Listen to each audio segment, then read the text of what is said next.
تم نے میری رحمت سے نا امید نہیں ہونا. اللہ کی رحمت سے نا مالک کیا ملے گا؟ فرمایا ان اللہ یغفر الذنوب جمیعا، اللہ سارے ہی گناہ معاف فرما دے گا. تو جن لوگوں کو اللہ کی رحمت پر نبی کریم علیہ السلام تشریف فرما ہے، امام غزالی نے لکھا ایک بدو آ گیا، دیہاتی سادہ آدمی، سادے بندے بھی سادے ہوتے ہیں، ان کا بھی اپنا طرز زندگی ہوتا ہے. تو بدو آ گیا، سادہ آدمی تھا، آتے ہی السلام علیکم لے کے نا تو کوئی بات ہی نہیں کی، سیدھا سیدھا ہی کہتا یا رسول اللہ صلی اللہ علیہ وسلم یہ بتائیں قیامت کے دن حساب کس نے لینا ہے؟ حضور فرمانے لگے بھائی یہ تو بڑی صاف سی اور مختصر سی اور سادہ سی بات ہے، حساب تو اللہ تعالیٰ نے لینا ہے. اب اس نے جو لفظ کہے اللہ کے حبیب کی آنکھوں میں آنسو آ گئے، کہنے لگے اگر اللہ نے حساب لینا ہے پھر انشاءاللہ کرم ہی ہوگا. تو حضور فرمانے لگے تمہیں یہ امید کس طرح ہے؟ تو عرض کرنے لگے یا رسول اللہ کریم جب غالب آتا ہے تو معاف ہی کرتا ہے. جب کریم کا غلبہ ہوتا ہے نا، کریم بندہ جب کسی پہ قبضہ کر لے تو پھر معاف کرتا ہے. تو اللہ تو سب سے بڑا مہربان ہے. وہ بات کی اور اگلا جملہ ہی کوئی نہیں کہا، وہ چلے گئے. تو حضور علیہ السلام نے اب اس بات پر رزلٹ دیا، فرمانے لگے کریم محبوب بندہ سادہ تھا، بات بہت بڑی کر گیا ہے، بڑی بات کر گیا، سادہ آدمی. میرے عزیز، اللہ کی رحمت پر جن لوگوں کو امید ہو انہیں موت سے ڈر، اور پھر جن کو محبوب کی ملاقات کا شوق ہو نا، ہم نے جان دے دی وعدہ دیدار پر. ہم سے وعدہ کیا گیا تھا کہ تم مرو گے نا تو تمہیں دیدار ملے گا، تو ہم نے جان ہی دے دی وعدہ دیدار، جان ہی دے دی وعدہ دیدار پر. اور پھر فرماتے ہیں نقد اپنا دام ہو ہی جائے گا. فرماتے ہیں ہم نے جان دی ہے اس وعدے پر کہ وہ ملے گا، تو امید ہے کہ یہ سودا ادھار نہیں. جیسے ہی قبر میں جائیں گے سامنے حضور کی زیارت نصیب ہو جائے گی. اس لیے لحد میں بھی عشق رخ شاہ کا داغ لے کے چلے، اندھیری رات سنی تھی سو چراغ لے کے چلے. یہ حدیث آپ نے بھولنی نہیں، یہ تنہائیوں میں یاد رکھنے کی روایت ہے، یہ تنہائیوں میں پڑھنے کی روایت ہے. یہ اپنے ذوق کو تازہ، جو لوگ کہتے ہیں نا وجد سرور کیف میں جانا چاہتا ہوں، وہ مشکات شریف کی اس حدیث کو دیکھے. اللہ کے حبیب علیہ السلام نے فرمایا لوگوں میں تمہیں بتاؤں قیامت کے دن اللہ تعالیٰ بندوں سے پہلا سوال کیا فرمائیں گے اور بندے اس کا جواب کیا دیں گے؟ یا رسول اللہ کرم فرمائیے، بتائیے. تو کریم فرمانے لگے اللہ تعالیٰ قیامت کے دن بندوں سے سب سے پہلا سوال، اگرچہ بعض اور احادیث میں اور سوالات بھی آئے ہیں قیامت میں جو سب سے پہلے ہوں گے، لیکن اس حدیث میں یہ والا سوال حضور نے بیان فرمایا.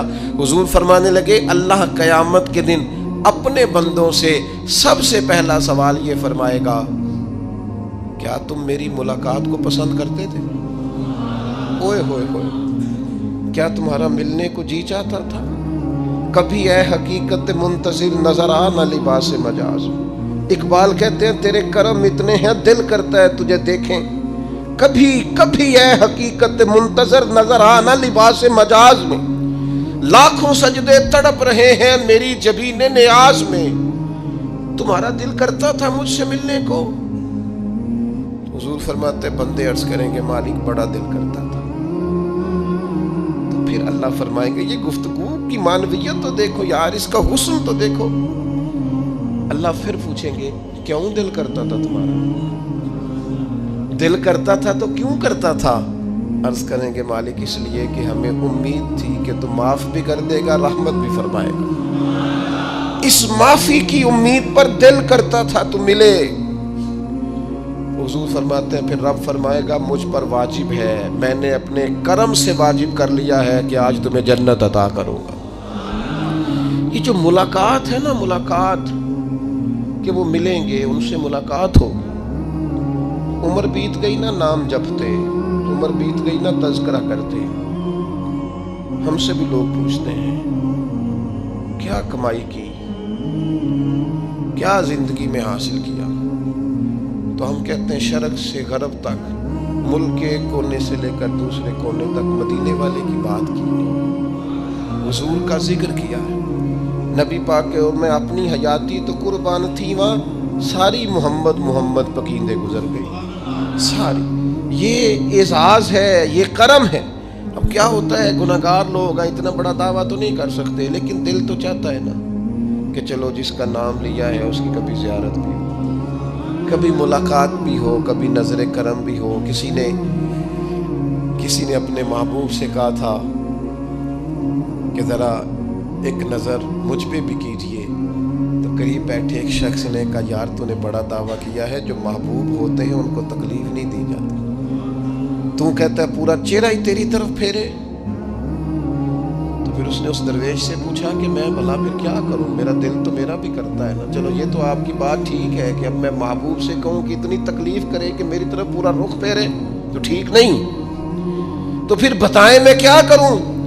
تو اس نے کہا ان راہوں میں کھڑا ہو جا جن راہوں کی طرف وہ کریم دیکھتا ہے۔ چلو اسی با کردار کو دیکھتے دیکھتے بیچ میں تیرے اوپر بھی نظر، مجھ پہ محشر میں نصیر ان کی نظر پڑ ہی گئی، مجھ پہ محشر میں نصیر ان کی نظر۔ اوئے ہوئے، اللہ کرے آپ کو بھی وہ لطف آئے جو مجھے آ رہا۔ کہتے مجھ پہ محشر میں نصیر ان کی نظر، یہ انتہائی عاجزی ہے کہنے والے کی۔ اس نے بالکل اپنے آپ کو ختم کر کے کہا کہ میں قابل تو نہیں تھا، اور میں پھر تکلیف دیتا کہ میری طرف دیکھیں، اسپیشل میرے لیے وقت نکالیں۔ پر کرم یہ ہوا کہ مجھ پہ محشر میں نصیر ان کی نظر پڑ ہی گئی۔ کہنے والے اسے کہتے ہیں خدا کا کرنا، کہنے والے اسے کہتے ہیں خدا کا کرنا۔ اللہ نے کیا کہ نظر مجھ پر پڑ ہی گئی، اور جب پھر پڑ گئی تو تیری ایک نظر کا کمال ہے اور میری زندگی کا سوال ہے۔ بس جب پڑ گئی تو سو پھر پڑ گئی۔ موت سے وہ بندہ کبھی نہیں ڈرتا جسے ملاقات کا شوق ہو، ملنا چاہے داتا علی اجویری سے اور موت سے ڈرے، ملنا چاہے حضرت غوث پاک جیلانی سے اور پھر موت سے ڈرے۔ زندگی گزری ہو علی علی کرتے پھر موت سے ڈرے۔ عمر بھر سیدنا عثمان غنی کی سخاوت کی بات کی ہو اور پھر جنت میں جا کے ان سے ملنے کا شوق پیدا نہ کرے۔ ساری زندگی سیدنا فاروق کا عدل بیان کیا ہو، ساری زندگی ان کے انصاف کا تذکرہ کیا ہو، پوری امت کو بتایا ہو کہ اگر جینا چاہتے ہو تو عمر کے رستوں پر چلو، اور پھر یہ موت سے ڈرے اور مر کے جناب فاروق اعظم کی زیارت کو پسند نہ کرے۔ جسے صدیق کی وفائیں یاد ہو، جنہیں جناب ابو بکر صدیق کا عشق یاد ہو، وہ پھر ان کی زیارت نہ کرنا چاہے اور ساری عمر حضور کی نعت پڑھی ہو۔ مانا نہیں آتا تھا پھر بھی کہا بلغ العلا بکمالہ کشف الدجا بجمالہ حسنت جمیع خصالہ صلو علیہ والہ سے نہیں ترجمہ آتا تھا، پر جب بھی کو پڑھتا تھا یہ بھی جھومتا تھا مولا یا صلی وسلم دائماً۔ میں آپ کو بتاتا ہوں توتلا آدمی، توتلا اور دیوانہ مجذوب بیچارہ، سمجھ نہیں، توتلا بولنا بھی ٹھیک نہیں آتا۔ مجھے نماز کا سلام پھرا تو وہ جلدی آ گئے، وہ ایک مجذوب آدمی تھے، سادے تھے، تو سلام لی تو کہنے لگے میں گل کرنی سی۔ تو میں نے ان سے کہا کہ تھوڑی دیر کے بعد ملتے ہیں، سادہ آدمی ہے، اللہ مجھے معاف کرے، میں کوئی نقل تو نہیں ان کی اتار سکتا۔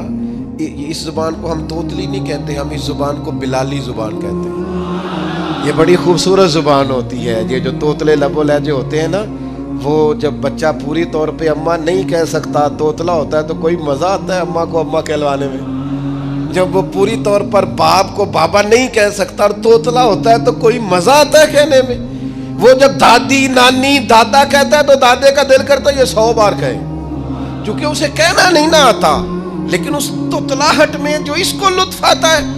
مجھے بڑے لوگ آ کے شعر سناتے ہیں، میں نے بڑے خوشگلو نعت خانوں سے زندگی میں سنا ہے، وہ صاحب میرے پاس آئے اور میں نے کہا بعد میں ملیں گے، تو سادہ آدمی ہے، مجذوب ہے، پورا شعور نہیں رکھتا۔ مجھے کہنے لگا مصطفیٰ جان رحمت کے بعد، مصطفیٰ جان رحمت پہ لاکھوں سلام کے بعد، یعنی معنی یہ تھا کہ سلام کے بعد۔ تو اب بڑے بڑے سریلے بندوں سے بھی بندہ سنتا ہے، میرا دل کرے، اور میں نے جان بوجھ کے ان سے کہا دوبارہ کیا جائے ذرا، کیونکہ توتلے تھے نا. میں نے کہا تو کہنے لگے مصطفیٰ جان رحمت پہ لاکھوں سلام کے بعد او میرے عزیز یاد رکھو ساری زندگی حضور کی نعتیں پڑھی, نبی پاک کے تذکرے سنے, اب موت سے ڈر جائیں؟ حالانکہ موت تو ایک پل ہے, پل سے گزریں گے تو سامنے اللہ کا دیدار بھی ہوگا, مدینے والے کی زیارت بھی نصیب ہوگی. تو زیارت ہوگی اور ہر نظر کانپ اٹھے کہ محشر کے دن خوف سے ہر کلیجہ دہل جائے گا, اوڑھ کر کالا جبہ وہ آ جائیں گے اور سارے محشر کا نقشہ بدل جائے گا. یہ موت کا خوف نکالنے والی چیزیں ہیں, ڈر. اچھا مجھے ایک بات بتائیں, یہ میں امید کی بات کرنے لگا ہوں, چلیں اب یہ بات تو مشکل ہے پر کرنی پڑے گی, مجبوری ہے. کبھی کبھی ابا جی سے مار بھی پڑ جاتی ہے بندے کو, گھر میں کو 2-4 لگ بھی جاتی ہیں, تو اس وقت نا جو سب سے بڑا سہارا کسی کو نصیب ہوتا ہے وہ یہ ہوتا ہے کہ اللہ کرے اماں گھر میں موجود ہو. اور میں نے دیہاتوں میں کئی مائیں ایسی دیکھی ہیں جو بیٹے کے حصوں کی مار کھاتی ہیں. ابا نے ڈنڈا لے لیا ہے بیٹے کی غلطی پہ, اب اماں بیچاری سامنے ہو گئی ہے, 2-4 اس نے بھی کھا لی.